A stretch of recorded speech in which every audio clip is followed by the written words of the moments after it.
석고 진공 교반기를 쓸 때는 먼저 통을 넣죠. 그 다음에 안에 이렇게 맞춰서 넣고 얘를 이렇게 이쪽으로 돌리게 됩니다. 그래서 정확히 센터를 맞춰 놓고 통을 닫고 얘를 잠굽니다.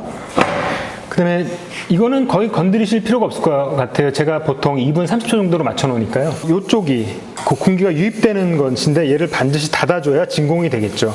그리고 이쪽 라인은 저 뒤에 보시면 진공 펌프가 있습니다. 그래서 진공 펌프에서 진공을 시킬 수 있도록 여기를 열어줘야 되겠죠. 그래서 이쪽은 닫아서 이 통 안으로 공기가 유입되는 것을 막고 진공 펌프에서 이 안에 있는 공기를 흡수할 수 있도록 얘를 열어주는 겁니다. 반드시 이렇게 된 상태에서 스위치를 이렇게 켜주셔야 되겠습니다. 그러면 스위치가 켜진 다음에는 무엇을 확인해야 되냐면 그 바큐um 게이지라고 여기 써 있는데요. 압력이 올라가시는 것을 확인할 수가 있죠. 0.08 정도 근접하거나 아니면 요 70 정도 기준으로 보셔서 60에서 한 65 정도 요 중간에 위치하면은 진공이 된다고 보시면 됩니다. 그래서 공기는 막아주고 진공을 시킬 수 있도록 공기를 빨아들일 수 있도록 이쪽은 열어주시고 항상 이렇게 세팅을 하신 다음에 이 압력 게이지를 이용해서 진공이 적절하게 잘 되고 있는지를 반드시 확인하셔야 됩니다. 그 타이머가 제대로 작동되고 있으면 여기 온 스위치에 불이 깜빡깜빡 점등되는 것을 확인할 수가 있습니다. 지금 제가 한 2분 30초 정도로 맞춰놨기 때문에 2분 30초 정도 있다가 저절로 이 타이머가 아마 작동을 할 것입니다. 부저가 울리면 타이머를 끄시고 먼저 진공 펌프로 들어가는 공기로 유입되는 것을 차단을 시켜주신 다음에 공기를 천천히 안쪽으로 넣게 됩니다. 안 그러면 얘가 절대 열리지 않습니다. 그래서 공기를 너무 빨리 넣어주셔도 기포가 발생되는 요인이 되기 때문에 천천히 문을 열어주셔야 됩니다. 문을 열기 전에 반드시 거꾸로 공기가 저쪽으로 유입되지 않도록 반드시 이쪽을 닫아주시는 것을 잊지 마시고요. 공기를 천천히 유입시켜서 압력이 점점 줄어드는 것을 확인하실 수가 있죠. 천천히 공기를 유입시켜서 이렇게 열리게 됩니다. 그러면 다시 얘를 시계 방향으로 돌리면 빠지게 됩니다. 이 프로펠러는 바로 반드시 씻어 주셔야 됩니다. 자, 준비가 됐습니다.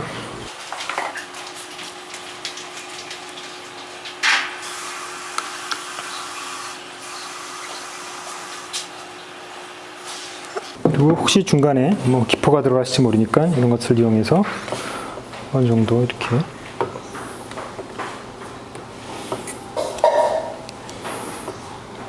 높이는 딱 나왔고요.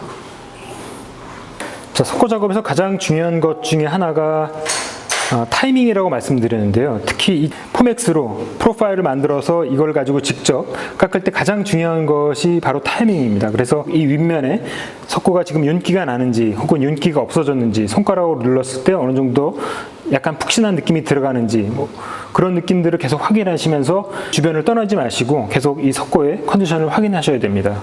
워낙 석고 표면이 하얘서 잘 안 보이실 수도 있는데요.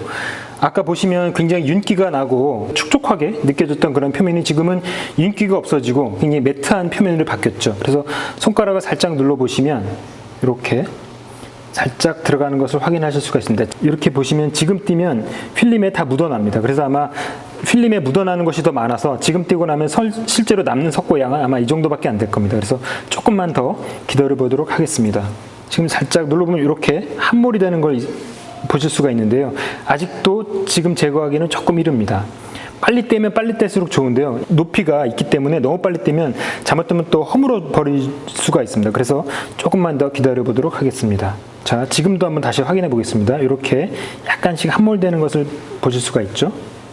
타이밍이 되면 지체할 거 없이 바로 깎아야 되기 때문에 시간 절약을 위해서 밑에 흙은 미리 제거를 하도록 하겠습니다. 지금 컨디션 한번 보시죠. 살짝 눌렀을 때 아직도 좀 세게 누르면 손이 약간 들어가고 물기가 약간 있는 상태입니다. 지금 바로 띄워보도록 하겠습니다. 자, 천천히 띄워서 약간 묻어나긴 하지만 더 지체하다가는 얘를 깎기가 어려워집니다. 그래서 너무 빨리 돌리지 마시고 천천히. 여기서 이렇게 이제 깎아 들어갈 텐데요. 이만큼이 들어가야 되기 때문에 밑은 먼저 바로 깎겠습니다.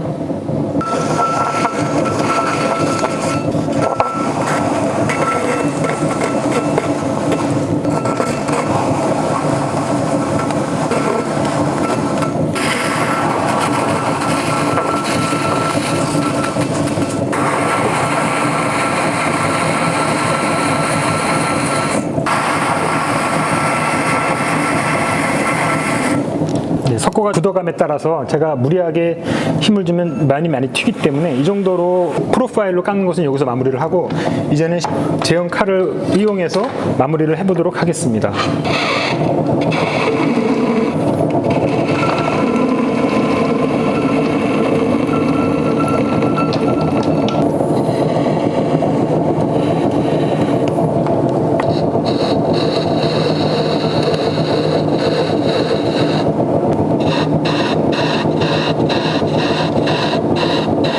자, 제형 칼을 이용해서 아까 흔들리는 면을 중심을 좀 잡아주고요.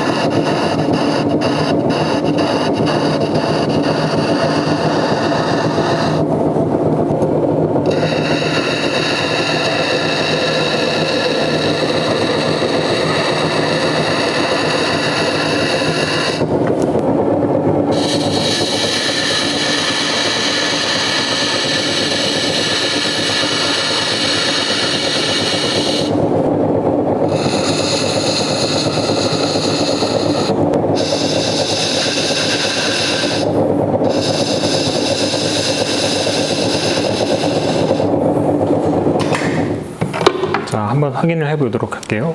가장 쉽게 확인할 수 있는 방법은 바깥쪽에서부터 천천히 안쪽으로 들어가다 보면 가장 먼저 닿는 면이 있습니다. 지금 여기는 이만큼 공간이 아직 떠 있는데 점점 위로 갈수록 가장 먼저 닿는 면 있죠. 그래서 여기가 좀 더 빨리 깎여 들어가야 되고요.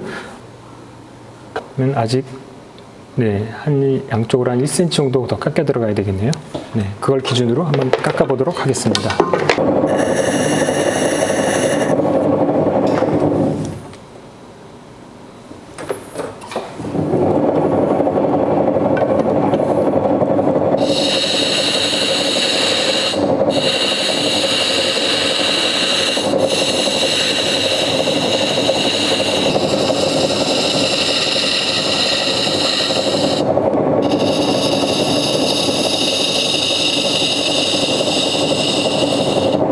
아까는 여기가 많이 닿는데 지금은 오히려 이쪽이 많이 닿고 있죠. 그래서 여기를 조금 더 깎아줘야 되겠습니다. 그리고 높이가 조금 높네요. 조금 더 치밀하게 맞춰보도록 하겠습니다. 지금 이거를 대서 깎으면 되지 않느냐라고 하실 분들이 계실 텐데요. 지금 이렇게 표면이 매끄러운 상태에서 다시 얘를 대게 되면 잘못하면 얘가 이렇게 튀게 됩니다. 그래서 여기를 조금 더 선으로 깎아서 스크래치를 내준 다음에 그 다음에 깎으면 조금 쉽게 깎을 수 있습니다. 자, 일단 높이가 좀 높으니까요. 좀 높이를 조금 맞춰서 깎겠습니다.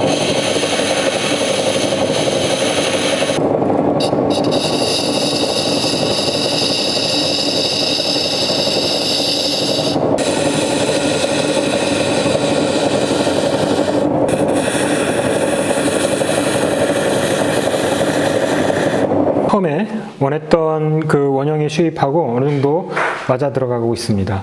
이렇게 바깥 형태를 먼저 완성을 시킨 다음에 그 다음에 굽을 깎아야 이 굽에 이 두께의 변화가 없겠죠. 이 외형을 먼저 완벽하게 크기를 정하신 다음에 굽을 깎으셔야 됩니다.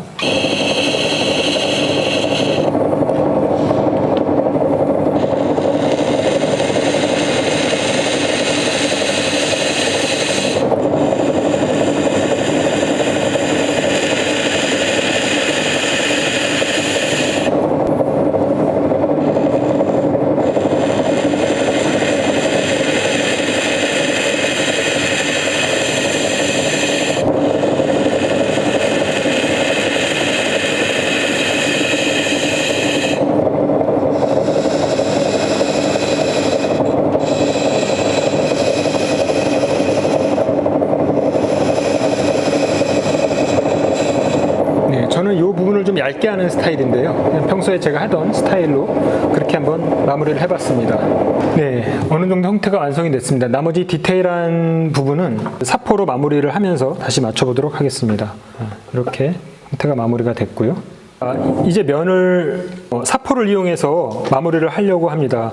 제가 두 가지의 다른 종류를 갖고 왔는데요. 하나는 지금 220이라고 나와 있고 이거는 600 정도 됩니다. 물 스폰지와 함께 사포질을 하는 것을 보내드리려고 합니다.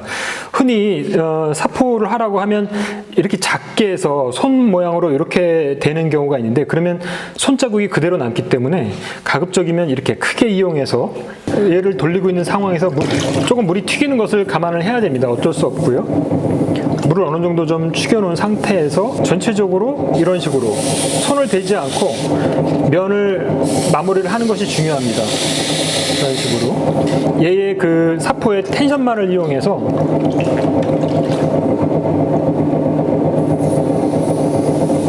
물기를 좀 항상 있게 해주고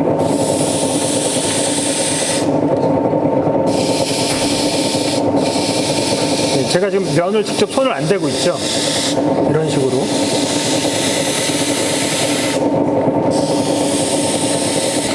한 곳에 머무르지 않고 이런 식으로 왔다 갔다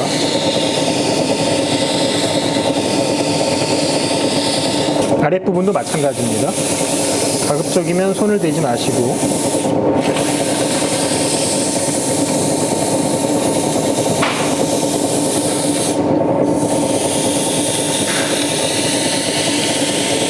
어느 정도 형태가 잡혔다, 큰 덩어리들은 깎여 나갔다고 생각이 되시면 조금 더 고운 걸로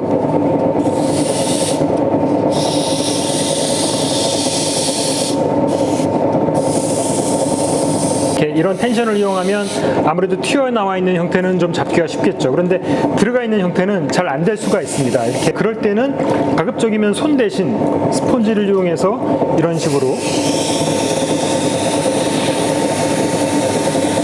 스폰지에서는 물이 계속 나오고 있고 여기서는 마무리가 되고 이렇게 물과 사포가 동시에 이루어질 수 있도록 이런 식으로 하는 것도 하나의 요령입니다. 이런 식으로 해서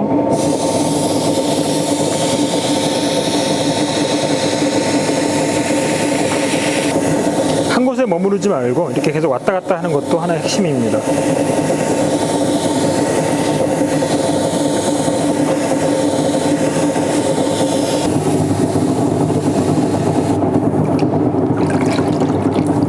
자, 이렇게 해서 폴리싱까지 끝났습니다. 위에 굽도 제형 칼로 다시 깎고 옆에 라인도 이 두 가지 사포를 이용해서 면을 다 폴리싱을 다 했습니다. 그래서 이제 띄어서 제가 면을 어떻게 커팅하는지 다음 영상으로 한번 보여드리도록 하겠습니다. 한번 띄워보도록 하겠습니다.